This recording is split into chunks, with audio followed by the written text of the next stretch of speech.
Hi friends, मेरे digital classes में आप लोग का बहुत बहुत स्वागत है।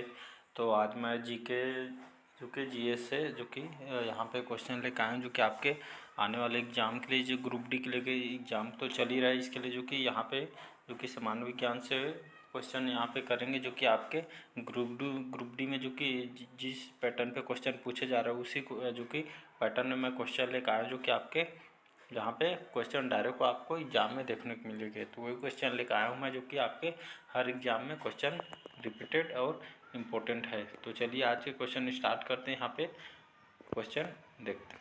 तो पहला क्वेश्चन है, निम्न में से किस लेजर का प्रयोग प्रदूषक, संसूचक तथा पथरी निष्कासन में किया जाता है?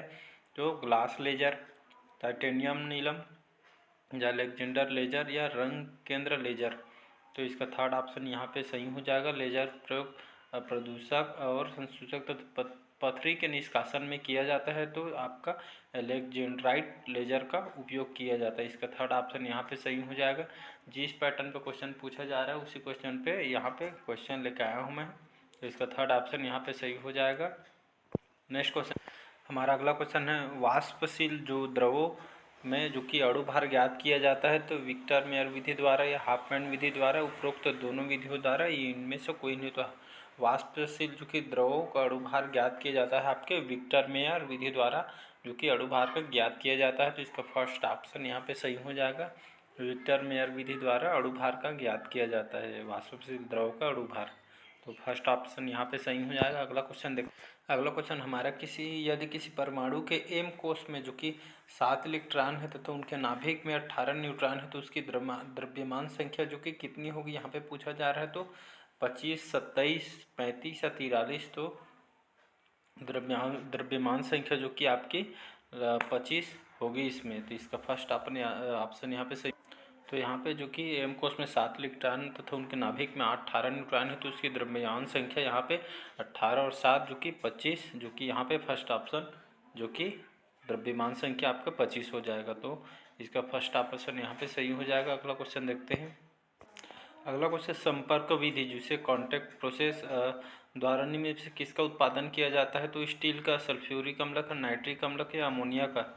तो संपर्क विधि जिसे कॉन्टैक्ट प्रोसेस जो कि निम्न से किसका उत्पादन किया जाता है? तो याद रखिएगा सल्फ्यूरिक अम्ल का उत्पादन किया जाता है संपर्क विधि द्वारा। तो याद रखिए इसका दूसरा ऑप्शन यहाँ पे सही हो जाएगा। अगला क्वेश्चन, K2Cr207 में क्रोमियम की ऑक्सीकरण संख्या यहाँ पे पूछा गया है। तो +6, -6, +3.5 या -2। तो इसका फर्स्ट ऑप्शन सही हो जाएगा। क्रोमियम की यहाँ पे ऑक्सीकरण संख्या पूछा है, तो यहाँ पे +6 जो कि क्रोमियम की ऑक्सीकरण संख्या 6 होता है, +6 याद रखिएगा। अगला, एक गैस के लिए निम्नलिखित गुणधर्म होते हैं। तो यह एक शक्तिशाली अभिकर्मक है, यह संक्रमण दूर करने के लिए प्रयुक्त होता है। निम्नलिखित में यह कौन सी गैस हो सकती है? तो अमोनिया, नाइट्रोजन, क्लोरीन या आयोडीन। तो इसका थर्ड ऑप्शन यहाँ पे सही हो जाएगा। क्लोरीन की जो कि एक शक्तिशाली अभिकर्मक होती है, यह संक्रमण दूर करने के लिए प्रयुक्त भी होती है। तो इसका थर्ड ऑप्शन क्लोरीन सही हो जाएगा। नेक्स्ट क्वेश्चन देखते हैं। तो यहाँ पे निम्नलिखित में से कौन सा सही है? तो मास स्पेक्ट्रोग्राफ जिसे चैडविक, परमाणु क्रमांक, मोसले, न्यूट्रॉन मिल्टन या इलेक्ट्रॉन का आवेश की माप। तो एस्ट्रॉन। तो इसका यहाँ पे परमाणु क्रमांक जो कि मोसले ने दिया है, इसका सही ऑप्शन हो जाएगा। बाकी 1, 3 और 4 यहाँ पे गलत हो जाएगा। परमाणु क्रमांक जो कि इसका सिद्धांत मोसले ने दिया है, तो दूसरा ऑप्शन यहाँ पे सही हो जाएगा। अगला क्वेश्चन, मैंडलीव की आवर्त सारणी में आवर्तों की संख्या पूछ रहा है। तो 9, 7, 8 या 10। तो मैंडलीव की आवर्त सारणी में आवर्तों की संख्या जो कि 7 जो कि संख्या है। तो मैंडलीव की आवर्त सारणी में आवर्तों की संख्या 7 होती है। याद रखिए क्वेश्चन जो कि आपके शिफ्ट में पूछा गया क्वेश्चन है। नेक्स्ट क्वेश्चन देखते हैं। अगला क्वेश्चन हमारा, जैव पदार्थों में संलेपन में इस रसायन का प्रयोग करते हैं। तो मेथेनॉल, फॉर्मेल्डिहाइड, एथिलीन ग्लाइकोल, गैसीय फॉर्मेल्डिहाइड या जल में फॉर्मेल्डिहाइड। तो जैव पदार्थों में जो कि संलेपन में इस रसायन का प्रयोग करते हैं, तो जल में फॉर्मेल्डिहाइड का प्रयोग करते हैं। तो याद रखिए इसका फोर्थ ऑप्शन सही हो जाएगा, जल में फॉर्मेल्डिहाइड का उपयोग किया जाता है। अगला क्वेश्चन, कक्षा में उपग्रह का वेग निर्भर करता है। तो कक्षा की त्रिज्या पर, गुरुत्व के कारण त्वरण पर, त्रिज्या और गुरुत्व के कारण त्वरण की उत्पत्ति पर या त्रिज्य व गुरुत्वीय नियतांक की उत्पत्ति पर। तो कक्षा में उपग्रह का वेग निर्भर करता है आपके त्रिज्या तथा गुरुत्व के कारण त्वरण की उत्पत्ति पर। तो इसका यहाँ पे थर्ड ऑप्शन सही हो जाएगा। नेक्स्ट क्वेश्चन, निम्नलिखित में से कौन सी दूरी की इकाई नहीं है? तो माइक्रो सेकेंड, एंगस्ट्रम, प्रकाश वर्ष, डी इनमें से कोई नहीं। तो यहाँ पे पूछ रहा है दूरी की इकाई नहीं है पूछ रहा है, तो इसका फर्स्ट ऑप्शन सही हो जाएगा माइक्रो सेकेंड, जो कि दूरी की इकाई नहीं है। बाकी एंगस्ट्रम, प्रकाश वर्ष, जो कि इसका सही ऑप्शन हो जाएगा, जो कि माइक्रो सेकेंड इसका इकाई दूरी की इकाई नहीं है। अधिकांश संक्रमण तत्व जो कि होते हैं प्रतिचुम्बकीय, अनुचुम्बकीय, न तो प्रतिचुम्बकीय न ही अनुचुम्बकीय या प्रतिचुम्बकीय तथा अनुचुम्बकीय दोनों। तो अधिकांश संक्रमण तत्व जो कि मुख्य रूप से अनुचुम्बकीय होते हैं।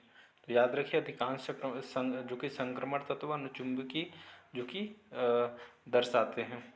अगला क्वेश्चन हमारा, वायुमंडल में ओजोन को मापने के लिए जो कि यूवी जो कि स्पेक्ट्रोफोटोमीटर किसने विकसित किया था? तो प्रोफेसर जेएमबी बोटसन ने, या जेम्स लवलॉक, या डॉक्टर जो फरमान, या डॉक्टर एक शेरवुड रोलैंड ने। तो वायुमंडल में ओजोन को मापने के लिए जो कि यूवी जो कि स्पेक्ट्रो जो कि फोटोमीटर जो कि विकसित किया गया था आपके प्रोफेसर जेएमबी डोप्सन द्वारा यह किया गया है, जो कि ओजोन को मापने के लिए इस उपकरण का उपयोग किया गया था। याद रखिए कि इसका फर्स्ट ऑप्शन यहाँ पे सही हो जाएगा। नेक्स्ट क्वेश्चन अगला क्वेश्चन है, स्टोक्स का नियम संबंधित है। तो गैस के दाब से, द्रव में गिरती हुई गोली से, या ध्वनि के वेग से, या प्रकाश की तीव्रता से। तो स्टोक्स का नियम संबंधित है आपके द्रव में गिरती हुई गोली से संबंधित है स्टोक्स के नियम। तो इसका सेकंड ऑप्शन सही हो जाएगा, स्टोक्स नियम द्रव में गिरती हुई गोली से संबंधित है। अगला क्वेश्चन, आईपते जो कि आईपी के बिंदुदार दशमलव प्रारूप में हर सेट को क्या कहा जाता है? तो सबनेट, ऑक्टेट, जो कि सबसेट, या आईपी सेट। तो आईपी थे जो कि आईपी के बिंदुदार जो कि दशमलव प्रारूप में हर सेट को कहा जाता है आपके ऑक्टेट कहा जाता है। तो इसका दूसरा ऑप्शन सही हो जाएगा। तो इसका दूसरा ऑप्शन ऑक्टेट सही हो जाएगा। अगला क्वेश्चन है, निम्नलिखित में से कौन से कथन सही है पूछ रहे थे यहाँ पे। ठोस जो कि CO2 को सूखी बर्फ के रूप में जाना जाता है। ठोस CO2 जो कि सीधे तौर पर गैस के रूप में बदल जाती है। या एक और दोनों गलत है, या एक और दो दोनों सही हैं। तो इसका जो कि एक और फोर्थ ऑप्शन सही हो जाएगा, एक और दोनों जो कि मुख्य रूप से सही हैं। तो ठोस जो कि CO2 कार्बन डाइऑक्साइड सूखी बर्फ के रूप में जाना जाता है, और ठोस CO2 सीधे तौर पर गैस के रूप में बदल जाती है। दोनों कथन बिल्कुल सही है। तो इसका फर्स्ट और सेकंड दोनों फॉलो करता है। अगला क्वेश्चन है, सैकरीन होता है। तो यहाँ पे एलिफेटिक हाइड्रोकार्बन मीठा करने वाला कारक, या बहुनाभिकीय यौगिक, या डी इनमें से कोई नहीं। तो सैकरीन होता है आपका मीठे करने वाला कारक होता है। तो याद रखिए इसका सेकंड ऑप्शन सही हो जाएगा। सैकरीन आपका मुख्य रूप से मीठा करने वाला जो कि कारक होता है। नेक्स्ट क्वेश्चन देखो। अगला क्वेश्चन यहाँ पे, प्रबल अम्ल क्षार वह होता है जो हल में स्थायी होता है, या जिसका अणुभार अधिक होता है, या जो जल में अधिक आयनित होता है। इसका चौथा है जिसका क्वथनांक अधिक होता है। तो प्रबल अम्ल क्षार वह होता है जिसका जो जल में अधिक आयनित होता है, उसे प्रबल अम्ल या क्षार होता है। याद रखिएगा इसका थर्ड ऑप्शन यहाँ पे सही हो जाएगा। प्रबल अम्ल या क्षार वह होता है जो जल में अधिक जो कि मुख्य रूप से आयनित होता है। इसका थर्ड ऑप्शन यहाँ पे सही हो जाएगा। नेक्स्ट क्वेश्चन देखते हैं।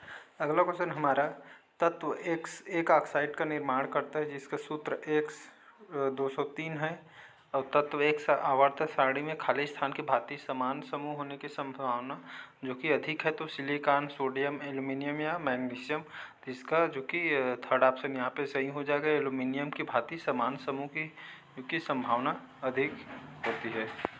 इसका थर्ड ऑप्शन यहाँ पे सही हो जाएगा। नेक्स्ट क्वेश्चन तरफ बढ़ते।